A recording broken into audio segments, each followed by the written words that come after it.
আসসালামু আলাইকুম। এইমাত্র একটি ভিডিও ফুটেজ দেখলাম ফেসবুকের মাধ্যমে। একটি ৮ থেকে ১০ বছরের ছেলে আনুমানিক ৪-৫ বছরের একটি বাচ্চাকে সে বাচ্চাটা পানিতে ডুবে মারা গেছে এবং পানিতে ভাসতেছে। সেই বাচ্চাটাকে কুলে নিয়ে যাচ্ছে।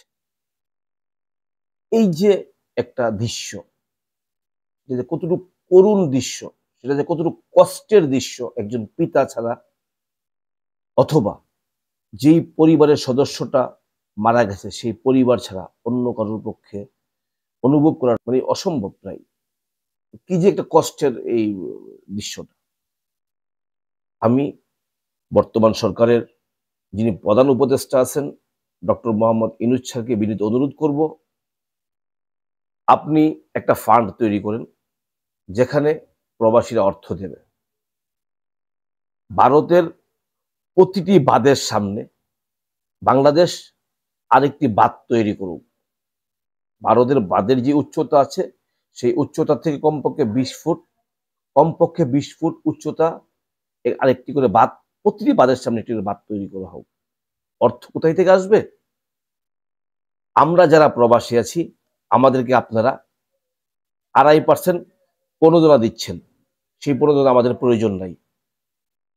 সেই প্রণোদনাটা আমাদের প্রয়োজন নাই। প্রয়োজনে আপনার একটি ফান্ড তৈরি করে আমাদের কাছ থেকে, আমরা যারা প্রবাসী আছি আমাদের কাছ থেকে ২.৫% করে কেটে নেন। আমরা দিতে প্রস্তুত। কারণ আমরা যারা প্রবাসী আছি আমাদের অর্থ উপার্জনের মূল উদ্দেশ্য হচ্ছে আমাদের পরিবারের নিরাপত্তা এবং রাষ্ট্রের নিরাপত্তা। আমরা ওই সমস্ত চুর বাটপার চুর এমপি মন্ত্রী বা আমলা না, যারা রাষ্ট্রের টাকা অন্য রাষ্ট্রে পাচার করে দেয়। আমরা হচ্ছি দেশপ্রেমিক প্রবাসী রেমিটেন্স যোদ্ধা। আমরা আমাদের নিজের মাতৃভূমি ত্যাগ করে অন্য রাষ্ট্রে এসে অর্থ উপার্জন করে দেশে অর্থ প্রেরণ করি আমাদের পরিবার এবং রাষ্ট্রের উন্নয়নের জন্য। আমরা চাই না আপনাদের ২.৫% প্রণোদন।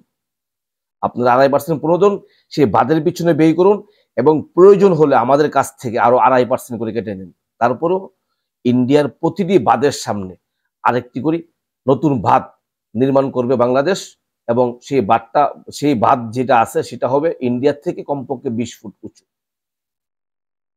আমরা যে অর্থ উপার্জন করি আমাদের অর্থর মূল উদ্দেশ্য হচ্ছে আমাদের পরিবারের নিরাপত্তা।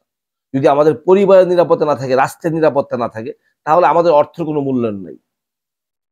আমরা প্রতিটি প্রবাসী ১,৫০,০০,০০০ প্রবাসী আমরা অর্থ দিতে প্রস্তুত। বর্তমান সরকারের যে প্রধান উপদেষ্টা ডক্টর মোহাম্মদ ইউনূস স্যারের কাছে বিনীত অনুরোধ জানাচ্ছি, আপনি ইন্ডিয়ার প্রতিটি বাঁধের সামনে আরেকটি করে বাঁধ তৈরি করবেন। আমরা সকল প্রবাসী অর্থ দিতে প্রস্তুত। আমার পদ্মা ব্রিজ দিয়ে কি হবে? আমার কর্ণফুলী ট্যানেল দিয়ে কি হবে যদি আমার রাষ্ট্রের জনগণই মারা যায় এই বন্যার পানিতে? আমাকে তো আগে বন্যা ঠেকাতে হবে, যেন ইন্ডিয়া রাতের আধারে পানি ছেড়ে দিতে না পারে। সেই শত্রু যারা ইন্ডিয়া আমাদের কখনো বন্ধু ছিল না, তারা আমাদের শত্রু ছিল। সেই তখন থেকে তারা আমাদের শত্রু। বাংলা স্বাধীন হওয়ার পর থেকে তারা আমাদের শত্রু। এখানে হয়তো বা কোনো চালও থাকতে পারে। যাক, আমি সেই বিষয়ে কথা বলবো। আমি বলবো যে বাংলাদেশে ইন্ডিয়ার প্রতিটি বাঁধের সামনে একটা করে বাঁধ নির্মাণ করা হোক। সকল প্রবাসী অর্থ দিতে প্রস্তুত আছে। আমি সকল প্রবাসীকে বিনীত অনুরোধ করব যে ভিডিওটি বেশি বেশি করে শেয়ার করার জন্য এবং সকলের স্ব অবস্থান থেকে বন্যায় কবলিত প্রতিটি এলাকাতে যার যতটুকু তৌফিক আছে সেই তৌফিক অনুযায়ী সহযোগিতা করার জন্য বিনীত অনুরোধ জানাচ্ছি এবং ভিডিওটি শেয়ার করে দিবেন। সবাইকে অসংখ্য ধন্যবাদ। ভালো থাকবেন। আসসালামু আলাইকুম।